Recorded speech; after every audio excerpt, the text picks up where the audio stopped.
On a night where it seems like we have a plethora of high-scoring outputs, Karl Anthony Towns puts his name in that hat with a total of 62 points and a good game against the Charlotte Hornets. Unfortunately, that came with an L.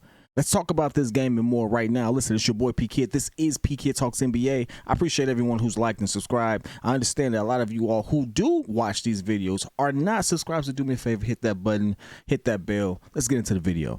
Right now, there are a couple people who've put on monster performances tonight. Karl Anthony Towns being one of them.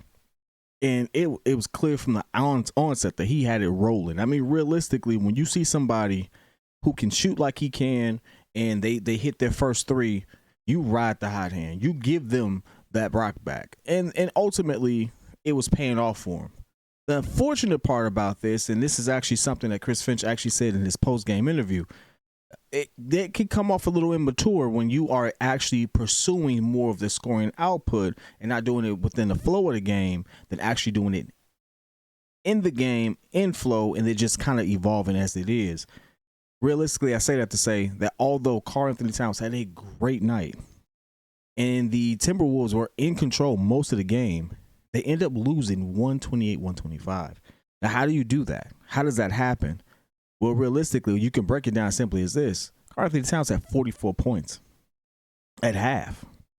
He had 58 rolling into the fourth quarter. He ended up with 62. That in itself will let you know exactly what happened there. Now a couple of things other happened, defenses, foul trouble, this, that, and the other. But at the end of the day, as their coach brought out, it was clear that they were chasing that moment. They were chasing the immature way of playing basketball and not actually looking to win. And ultimately, it cost them the game. So while I would love to sit here and talk more about how he dominated this particular game, it amounts to nothing if at the end of it all, against a team you should have moonwalked, you lose. And that's the conundrum that actually happens, not just with the Minnesota Timberwolves, but this person in particular. Karl Anthony Towns is an amazing talent. He has always claimed to be one of the, if not the best shooting big man. And I have to be honest with you, someone his size who plays his position, he just may be.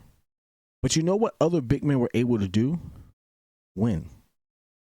Or at least impact winning in a way that actually made sense. At least they had an IQ that actually matched what they were actually bringing to the floor. Sometimes you don't know what version of Karl Anthony Towns you're going to get, and that's ultimately what's led him to no longer being the face of Minnesota Timberwolves, despite the fact that he was there first.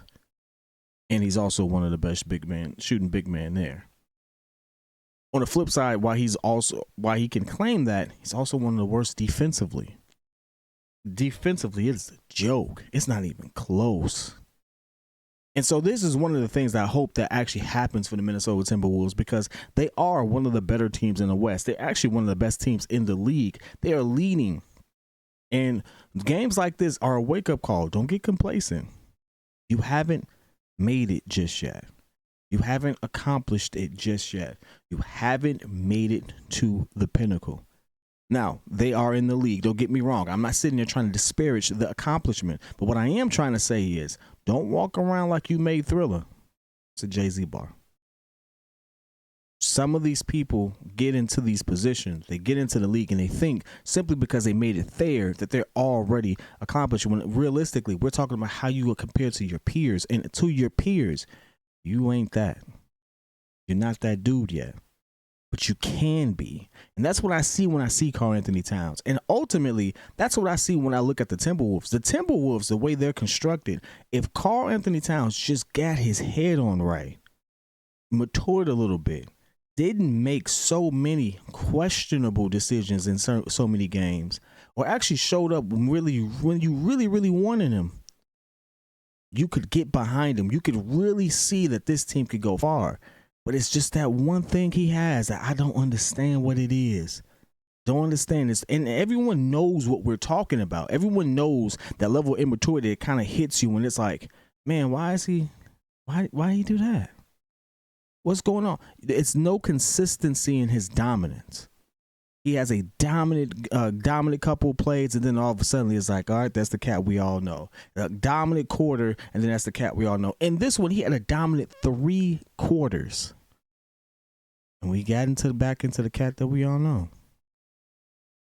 Now, this loss is not just on Cat. Cat with 62 points did all he could. Now, he does have teammates, but one thing I will say, especially if you look at that game, and if you listen to Chris Finch's post game, they chased that moment. Cat was chasing it. He wasn't chasing the win. He wasn't chasing just dominate.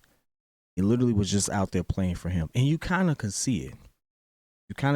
But it is still, and it's an amazing sight. He scored 62 points. 44 in the quarter. It's a franchise record. 10 out of 15 for 3. That's crazy for someone his size. It's good. There's a lot of good there.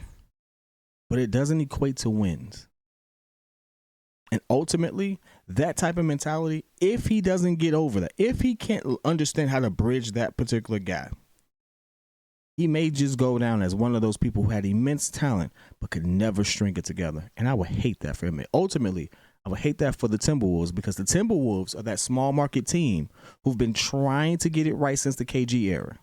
They have it right now. They have someone who could be the face of the league. They have a good team constructed there. They got a good defensive presence.